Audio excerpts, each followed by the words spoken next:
আমি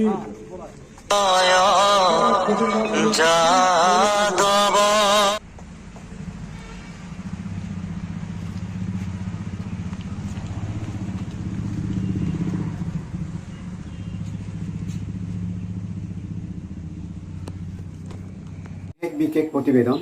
মিচিং আঘোম কেবাঙৰ প্ৰাক্তন সভাপতি বিশিষ্ট সমাজ সংগঠক IT চিকিৎসক জোনাই নিবাসী ডাক্তৰ গণকান্ত লাগাছুৰ আজি বিয়লি লখিমপুৰৰ জয়িঙত পৰলোকপ্ৰাপ্তি ঘটে।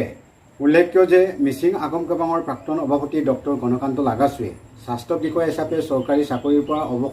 অৱসৰ গ্ৰহণ কৰাৰ পাছতো লখিমপুৰ জিলাৰ জহিঙৰ এখন চাহ বাগিচাত চিকিৎসক হিচাপে তেখেতে চিকিৎসা সেৱা আগবঢ়াই আহিছিল। জানিব পৰা মতে আজি নিজৰ কৰ্তব্য সমাপন কৰি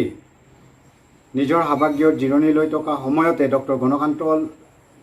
গণকান্ত লাগাছুৰ হৃদৰোগত আক্ৰান্ত হৈ মৃত্যু হোৱা বাতৰিয়ে সমগ্ৰ অঞ্চলতে বিয়পি পৰাৰ লগে লগে তেখেতৰ গুণমুগ্ধ লোকসকলে গভীৰ শোক প্ৰকাশ কৰে আৰু তেখেতৰ সেই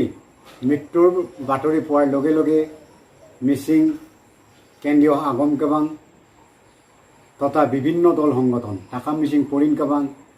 MMK TMMK মিচিং দিৰবি কেবাং আদিৰ বিষয়ববীয়াসকলে শোকসভা পাতি তেখেতৰ বিদেয়ী আত্মাৰ সদ্গতি কামনা কৰে আৰু তেখেতক মিচিঙৰ পৰম্পৰাগত ৰীতি নীতিৰে তেখেতৰ এই অৱধেতিৰ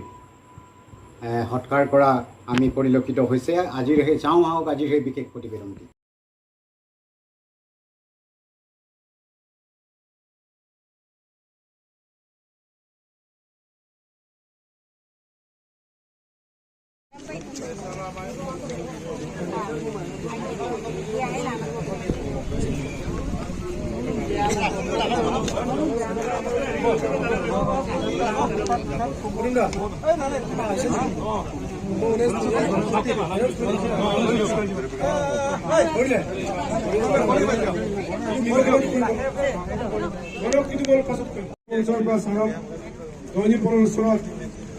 আমি